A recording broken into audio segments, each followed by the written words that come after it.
ಎಲ್ಲರಿಗೂ ನಮಸ್ಕಾರ. ಮೌಲ್ಯ ಚಾನಲ್ಗೆ ಸ್ವಾಗತ. ಪ್ರಸ್ತುತಿ ಭಾಗೀರಥಿ ಹೆಗಡೆ.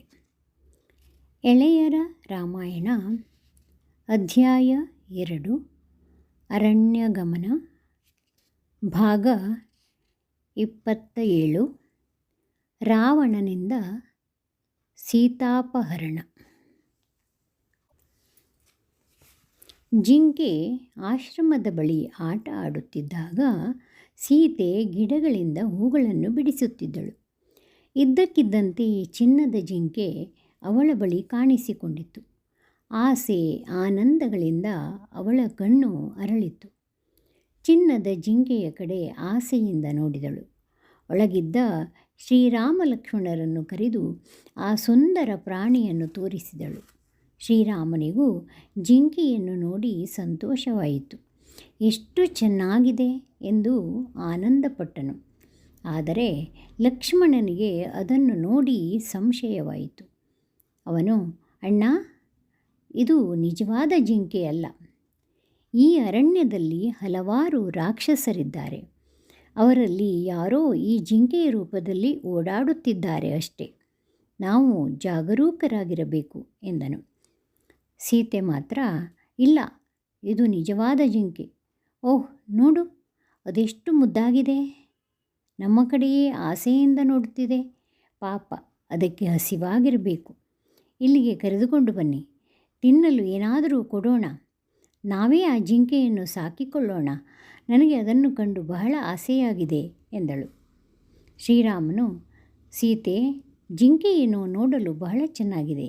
ಆದರೆ ಲಕ್ಷ್ಮಣ ಹೇಳುವ ಮಾತಿನಲ್ಲಿ ನಿಜವಿದೆ. ಚಿನ್ನದ ಜಿಂಕೆಗಳು ಎಲ್ಲಾದರೂ ಇರುತ್ತವೆಯೇ? ಇದು ಮಾಯಾಮೃಗವೇ ಇರಬೇಕು. ಸಲ್ಲದಕ್ಕೆ ಆಸೆಪಟ್ಟು ನಾವು ತೊಂದರೆಗೆ ಗುರಿಯಾಗಬಾರದು ಎಂದನು. ಆದರೆ ಸೀತೆ ಒಂದೇ ಸಮನೆ ಹಠ ಹಿಡಿದಳು. ಹೇಗಾದರೂ ಮಾಡಿ ಆ ಜಿಂಕೆಯನ್ನು ನನಗೆ ತಂದುಕೊಡಿ ಎಂದು ಬೇಡಿಕೊಂಡಳು. ಅವಳ ದೈನ್ಯವನ್ನು ಕಂಡು ಶ್ರೀರಾಮನಿಗೂ ಮರುಕವಾಯಿತು. ಪಾಪ, ಕಾಡಿನಲ್ಲಿ ನಮ್ಮ ಜೊತೆ ಹಲವಾರು ಕಷ್ಟಗಳನ್ನು ಅನುಭವಿಸಿದ್ದಾಳೆ. ಒಂದು ದಿನವಾದರೂ ಇತರ ವಸ್ತುಗಳಿಗೆ ಆಸೆಪಟ್ಟವಳಲ್ಲ.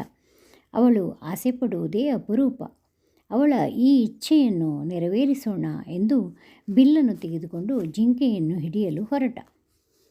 ಜಿಂಕೆ ಪುಸಕ್ಕನೆ ಹಾರಿತ್ತು. ಸರಸರನೆ ಸರಿಯಿತು. ಕುಣಿಯುತ್ತಾ ಕುಪ್ಪಳಿಸುತ್ತಾ ಓಡಿತು. ಶ್ರೀರಾಮನು ಹಿಂದೆಯೇ ಓಡಿದ. ಜಿಂಕೆಯು ಹತ್ತಿರ ಇದ್ದಂತೆ ತೋರುವುದು, ಮತ್ತೆ ದೂರಕ್ಕೆ ಚಿಮ್ಮುವುದು. ಇನ್ನೇನು ಕೈಗೆ ಸಿಗುತ್ತದೆ ಎಂಬಷ್ಟು ಸಮೀಪಕ್ಕೆ ಬರುವುದು. ಕೂಡಲೇ ಮಿಂಚಿನ ವೇಗದಲ್ಲಿ ಓಡಿ ಮರಗಳ ಮಧ್ಯೆ ಮಾಯವಾಗುವುದು. ಹೀಗೆಯೇ ನದಿಗಳು, ಬೆಟ್ಟಗಳು ಎಲ್ಲವನ್ನೂ ದಾಟಿ ಜಿಂಕೆ ಬಹಳ ದೂರ ಓಡಿತು. ಶ್ರೀರಾಮನು ಅದನ್ನು ಅಟ್ಟಿಸಿಕೊಂಡು ಹೋದ. ಶ್ರೀರಾಮ ಎಷ್ಟೇ ಪ್ರಯತ್ನಪಟ್ಟರೂ ಜಿಂಕೆಯನ್ನು ಹಿಡಿಯಲಾಗಲಿಲ್ಲ. ಅವನು ಜಿಂಕೆಯ ಹತ್ತಿರ ಹೋದಷ್ಟು ಅದು ದೂರಕ್ಕೆ. ಶ್ರೀರಾಮ ಹಾಗೆಯೇ ಹಿಂತಿರುಗಿ ಹೋಗಲೇ ಎಂದು ಯೋಚಿಸಿದ. ಆದರೆ ಸೀತಾದೇವಿ ಜಿಂಕೆಗಾಗಿಯೇ ಕಾದು ಕುಳಿತಿರುತ್ತಾಳೆ ಎಂಬುದು ನೆನಪಾಯಿತು. ತಾನು ಬರೀ ಕೈಯಲ್ಲಿ ಹಿಂತಿರುಗಿದರೆ ಅವಳಿಗೆ ಬಹಳ ನಿರಾಸೆಯಾಗುತ್ತದೆ ಎನಿಸಿತು.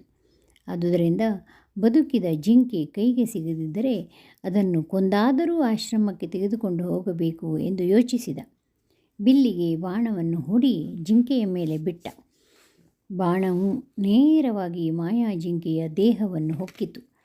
ಕೂಡಲೇ ಜಿಂಕೆಯು ರಾಕ್ಷಸ ರೂಪವನ್ನು ತಾಳಿತು. ಮಾರೀಚನು ಶ್ರೀರಾಮನ ಧ್ವನಿಯನ್ನು ಅನುಕರಿಸಿ, ಹಾ ಸೀತಾ, ಹಾ ಲಕ್ಷ್ಮಣ ಎಂದು ಗಟ್ಟಿಯಾಗಿ ಕೂಗುತ್ತಾ ಪ್ರಾಣಬಿಟ್ಟ. ಶ್ರೀರಾಮನಿಗೆ ಇದು ರಾಕ್ಷಸರು ಹೂಡಿದ್ದ ಆಟ ಎಂಬುದು ಅರ್ಥವಾಯಿತು. ಅನ್ಯಾಯವಾಗಿ ಅವರ ಬಲೆಗೆ ಬಿದ್ದೆನಲ್ಲ ಎಂದು ದುಃಖಿಸಿದ. ಮಾರೀಚನ ಕೂಗನ್ನು ಕೇಳಿ ಲಕ್ಷ್ಮಣನು, ಇಲ್ಲಿಗೆ ಬಂದರೇನು ಗತಿ? ಸೀತೆಯು ಒಬ್ಬಳೇ ಪರ್ಣಕುಟಿಯಲ್ಲಿ ಹೇಗೆ ಇರಬಲ್ಲಳು ಎಂದು ಗಾಬರಿಗೊಂಡ. ನಾವು ಯಾವುದೋ ಮೋಸಕ್ಕೆ ಗುರಿಯಾಗಿದ್ದೇವೆ. ಈ ಘಟನೆ ಅಶುಭವನ್ನು ಸಾರುತ್ತಿದೆ ಎಂದು ಚಿಂತಿತನಾಗಿ ಪರ್ಣಕುಟಿಯ ಕಡೆ ವೇಗವಾಗಿ ಹೆಜ್ಜೆ ಹಾಕಲಾರಂಭಿಸಿದ.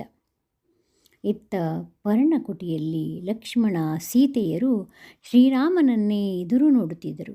ಸೀತೆಯು ಸುವರ್ಣದ ಜಿಂಕೆಯ ಸೌಂದರ್ಯವನ್ನೇ ನೆನೆದು ಸಂತೋಷ ಪಡುತ್ತಿದ್ದಳು. ಆಹಾ, ಅದು ನಂಬಳಿಂದ ಬಂದರೆ ಎಷ್ಟು ಚೆನ್ನ ಎಂದು ಸಂಭ್ರಮದಿಂದ ಇದ್ದಳು. ಶ್ರೀರಾಮ ಹಿಂತಿರುಗಿ ಬರುವುದನ್ನೇ ಕಾಯುತ್ತಿದ್ದಳು. ಶ್ರೀರಾಮ ಜಿಂಕೆಯನ್ನು ಒಟ್ಟಿಸಿಕೊಂಡು ಹೋಗಿ ಎಷ್ಟೋ ಗಂಟೆಗಳು ಕಳೆದವು. ಆದರೆ ಶ್ರೀರಾಮನ ಸುಳಿವೇ ಇಲ್ಲ. ಸೀತೆಗೆ ಭಯವಾಯಿತು. ತನ್ನ ಪತಿಗೆ ಏನಾದರೂ ಅಪಾಯವಾದರೆ ಏನು ಗತಿ ಎಂದು ಚಿಂತಿಸಿದಳು. ಅದೇ ಸಮಯಕ್ಕೆ ಸರಿಯಾಗಿ ಹಾ ಸೀತಾ, ಹಾ ಲಕ್ಷ್ಮಣ ಎಂಬ ಕೂಗು ಕೇಳಿಸಿತು. ಆ ಕೂಗನ್ನು ಕೇಳಿ ಸೀತೆ ಬೆಚ್ಚಿ ಬಿದ್ದಳು. ಅವಳ ಮೈ ನಡುಗಿತು. ಅಯ್ಯೋ, ನನ್ನ ಹೆದರಿಕೆ ನಿಜವಾಯಿತೇ? ಶ್ರೀರಾಮನಿಗೆ ಏನೋ ಅಪಾಯವಾಗಿದೆ. ಲಕ್ಷ್ಮಣ, ಬೇಗ ಹೋಗಿ ನಿಮ್ಮ ಅಣ್ಣನನ್ನು ನೋಡು ಎಂದಳು. ಲಕ್ಷ್ಮಣನಿಗೆ ಮಾರೀಚನ ಕೂಗು ಕೇಳಿ ಹೆದರಿಕೆಯಾಗಲಿಲ್ಲ. ಅದು ಶ್ರೀರಾಮನ ಧ್ವನಿಯಂತೆಯೇ ಇದ್ದರೂ ಅದು ಯಾವುದೋ ರಾಕ್ಷಸ ಕೆಲಸ. ನಮ್ಮ ಅಣ್ಣನಿಗೆ ಏನೂ ಅಪಾಯವಾಗದು, ನೀವು ಗಾಬರಿ ಪಡಬೇಡಿ ಎಂದು ಹೇಳಿದ. ಆದರೆ ಸೀತೆಗೆ ಸಮಾಧಾನವಾಗಲಿಲ್ಲ. ಅವಳು, ಅಲ್ಲ ಲಕ್ಷ್ಮಣ, ನನಗೆ ತುಂಬ ಹೆದರಿಕೆಯಾಗುತ್ತಿದೆ. ನಿಮ್ಮ ಅಣ್ಣನಿಗೆ ಏನೋ ತೊಂದರೆ ಸಂಭವಿಸಿದೆ. ನೀನು ಈಗಲೇ ಹೋಗಿ ಅವರನ್ನು ರಕ್ಷಿಸು ಎಂದಳು. ಲಕ್ಷ್ಮಣನು ಎಷ್ಟು ವಿಧವಾಗಿ ಹೇಳಿದರೂ ಸೀತೆ ಸುಮ್ಮನಾಗಲೇ ಇಲ್ಲ. ಕೊನೆಗೆ ವಿಧಿಯಿಲ್ಲದೆ ಲಕ್ಷ್ಮಣನು ಶ್ರೀರಾಮನನ್ನು ಹುಡುಕಿಕೊಂಡು ಹೊರಗೆ ಹೊರಟನು. ರಾವಣನು ಅದೇ ಸಮಯವನ್ನು ಕಾಯುತ್ತಿದ್ದನು. ಸೀತೆ ಒಬ್ಬಂಟಿಯಾಗಿ ಸಿಗುವುದೇ ಅವನಿಗೆ ಬೇಕಾಗಿತ್ತು. ಲಕ್ಷ್ಮಣನು ಆಶ್ರಮದಿಂದ ಹೊರಗೆ ಹೋದ ಕೂಡಲೇ ರಾವಣನು ಸನ್ಯಾಸಿಯ ವೇಷವನ್ನು ಧರಿಸಿ ಪರ್ಣಕುಟಿಗೆ ಬಂದ. ಸನ್ಯಾಸಿಯನ್ನು ಸೀತೆ ಭಕ್ತಿಯಿಂದ ಸ್ವಾಗತಿಸಿ ಉಪಚರಿಸಿದಳು. ರಾವಣನು ಅವಳ ಆತಿಥ್ಯವನ್ನು ಸ್ವೀಕರಿಸಿದ. ನಂತರ, ಸುಂದರಿ, ನೀನು ಯಾರು? ನಿನ್ನ ಪತಿ ಎಲ್ಲಿರುವನು? ನೀವು ಇಲ್ಲಿಗೇಕೆ ಬಂದಿರಿ ಎಂದು ಕೇಳಿದನು. ಸೀತೆಯು ಅವನ ಕಪಟತನವನ್ನು ತಿಳಿಯದೆ ತಮ್ಮ ಸಂಪೂರ್ಣ ಕಥೆಯನ್ನು ಹೇಳಿದಳು. ನಂತರ ಸನ್ಯಾಸಿ, ನೀನು ಯಾರು? ಈ ಅರಣ್ಯಕ್ಕೆ ಏಕೆ ಬಂದಿರುವೆ? ನಿನ್ನ ಆಶ್ರಮ ಯಾವುದು ಎಂದು ಕೇಳಿದಳು. ಆಗ ರಾವಣನು, ಸೀತೆ, ನಾನು ರಾವಣ, ಲಂಕಾದೇಶದ ಚಕ್ರವರ್ತಿ. ದೇವತೆಗಳಲ್ಲಾಗಲಿ ರಾಕ್ಷಸರಲ್ಲಾಗಲಿ ನನ್ನನ್ನು ಮೀರಿಸಿದ ಪರಾಕ್ರಮಿಗಳೇ ಇಲ್ಲ. ಐಶ್ವರ್ಯದಲ್ಲಿ ನಾನು ಕುಬೇರನಿಗೆ ಸಮಾನ. ನಾನು ನಿನ್ನ ಸೌಂದರ್ಯವನ್ನು ಕಂಡು ಮರುಳಾಗಿದ್ದೇನೆ. ನೀನು ನನ್ನನ್ನು ಮದುವೆಯಾಗು. ಲಂಕಾದೇಶದಲ್ಲಿ ನಾವು ಸುಖವಾಗಿರೋಣ ಎಂದ. ರಾವಣನ ಮಾತನ್ನು ಕೇಳಿ ಸೀತೆಯ ಮುಖ ಭಯದಿಂದ ಬಿಳಿಚಿಕೊಂಡಿತು. ಅವಳು ತರಗೆಲೆಯಂತೆ ಕಂಪಿಸತೊಡಗಿದಳು. ಹಾಗೆಯೇ ಕೋಪ, ಅಸಹ್ಯಗಳು ಉಂಟಾದವು. ಅವಳು ರಾವಣನನ್ನು ಕುರಿತು, ಅಯ್ಯೋ ಪಾಪಿ, ಸನ್ಯಾಸಿ ವೇಷ ಧರಿಸಿರುವ ರಾಕ್ಷಸ, ನಿನಗೇಕೆ ಈ ದುರ್ಬುದ್ಧಿ ಬಂತು? ಪರರ ಹೆಂಡತಿಯನ್ನೇಕೆ ಬಯಸುವೆ? ಇಂತಹ ಕೆಟ್ಟ ಯೋಚನೆ ಮಾಡಬೇಡ. ಪತಿವ್ರತೆಯರ ಕೋಪಕ್ಕೆ ಗುರಿಯಾಗಬೇಡ. ಅಲ್ಲದೆ ನನ್ನ ಪತಿ ಶ್ರೀರಾಮ ಬಂದರೆ ನಿನ್ನನ್ನು ಒಂದೇ ಒಂದು ಬಾಣದಿಂದ ಸುಟ್ಟು ಬಿಡುತ್ತಾನೆ. ಸುಮ್ಮನೆ ಬಂದ ದಾರಿಯಲ್ಲಿ ಹಿಂತಿರುಗು ಎಂದಳು. ರಾವಣನಿಗೆ ಅವಳ ಮಾತಿನಿಂದ ಕೋಪ ಬಂತು. ನಾನು ಲಂಕಾಧಿಪತಿ, ನನ್ನ ಮಾತನ್ನು ಧಿಕ್ಕರಿಸುತ್ತಿದ್ದಾಳಲ್ಲ ಎಂದು ಸುಮ್ಮನೆ ನನ್ನ ಮಾತಿನಂತೆ ನಡೆ. ನಿನ್ನ ಪತಿಯ ಪೌರುಷವನ್ನು ನನ್ನ ಮುಂದೆ ಹೊಗಳಬೇಡ. ದೇವೇಂದ್ರನಿಗೆ ಯುದ್ಧದಲ್ಲಿ ಮಣ್ಣು ಮುಕ್ಕಿಸಿರುವ ನನ್ನ ಮುಂದೆ ನಿನ್ನ ಪತಿಯ ಪರಾಕ್ರಮವೆಷ್ಟರದು? ಒಳ್ಳೆಯ ಮಾತಿನಲ್ಲಿ ನನ್ನ ಜೊತೆ ಬಂದರೆ ಸರಿ, ಇಲ್ಲದಿದ್ದರೆ ನಿನ್ನನ್ನು ಬಲಾತ್ಕಾರದಿಂದ ಎಳೆದುಕೊಂಡು ಹೋಗುತ್ತೇನೆ ಎಂದು ಹೇಳಿ ತನ್ನ ನಿಜವಾದ ರೂಪವನ್ನು ಧರಿಸಿದ. 10 ತಲೆ 20 ಭುಜಗಳ ಆ ಮಹಾರಾಕ್ಷಸರನ್ನು ಸೀತೆ ಧಿಕ್ಕರಿಸಿ ನೋಡುತ್ತಾ, ರಾಕ್ಷಸರಾಜ, ನೀನು ಮಹಾ ಪರಾಕ್ರಮಿ ಇರಬಹುದು. ಆದರೆ ನೀನು ಧೈರ್ಯವಂತನಾದರೆ ನನ್ನ ಪತಿ ಬರುವವರೆಗೆ ತಾಳು. ಅವನ ಮೇಲೆ ಯುದ್ಧ ಮಾಡು. ನನ್ನ ಪತಿಯನ್ನು ಸಾಮಾನ್ಯನೆಂದು ಭಾವಿಸಿ ಹುಚ್ಚಾಗಿ ಮಾತನಾಡಬೇಡ. ನೀನೊಬ್ಬನೇ ಏಕೆ, ನಿನ್ನ ಸಂಪೂರ್ಣ ಸೈನ್ಯದ ಸಮೇತ ಬಂದರೂ ಎಲ್ಲರನ್ನೂ ನುಚ್ಚು ನೂರ ಮಾಡಬಲ್ಲ ಸಾಮರ್ಥ್ಯ ಅವನಲ್ಲಿದೆ ಎಂದಳು. ರಾವಣನು ಕೋಪದಿಂದಲೂ ಅವಮಾನದಿಂದಲೂ ಕೆಂಪಾದನು. ಮರು ಮಾತಾಡದೆ ಸೀತೆಯನ್ನು ಎಳೆದುಕೊಂಡು ಹೋಗಿ ತನ್ನ ರಥದಲ್ಲಿ ಕುಳ್ಳಿರಿಸಿಕೊಂಡನು. ಸೀತೆ ಕೊಸರಾಡಿದಳು, ಚೀರಿದಳು, ರೋಧಿಸಿದಳು. ಅಯ್ಯೋ, ನನ್ನನ್ನು ರಕ್ಷಿಸುವರು ಯಾರೂ ಇಲ್ಲವೇ ಎಂದು ಗಟ್ಟಿಯಾಗಿ ಕೂಗಿಕೊಂಡಳು. ರಾಮ, ಲಕ್ಷ್ಮಣ, ಓಡಿ ಬನ್ನಿ, ರಾವಣ ನನ್ನನ್ನು ಎಳೆದುಕೊಂಡು ಹೋಗುತ್ತಿದ್ದಾನೆ ಎಂದಳು. ಕಾಡಿನಲ್ಲಿರುವ ಪಕ್ಷಿಗಳೇ, ಪ್ರಾಣಿಗಳೇ, ನನ್ನನ್ನು ಕಾಪಾಡಿ ಎಂದು ಬೇಡಿಕೊಂಡಳು. ಸುತ್ತಮುತ್ತಲೂ ಇದ್ದ ಗಿಡಗಳಿಗೆ ಕೈ ಮುಗಿಯುತ್ತಾ, ಗಿಡಮರಗಳೇ, ನಾನು ನಿಮ್ಮ ಒಡನಾಡಿಯಲ್ಲವೇ? ನಾನು ನಿಮಗೆ ಪ್ರತಿನಿತ್ಯ ನೀರು ಎರೆಯುತ್ತಿರಲಿಲ್ಲವೇ? ಈಗೇಕ ಮೌನವಾಗಿರುವಿರಿ? ನನ್ನನ್ನು ಈ ಕ್ರೂರಿ ಸೆಳೆದು ಒಯ್ಯುತ್ತಿದ್ದಾನೆ, ಕಾಪಾಡಿ ಎಂದು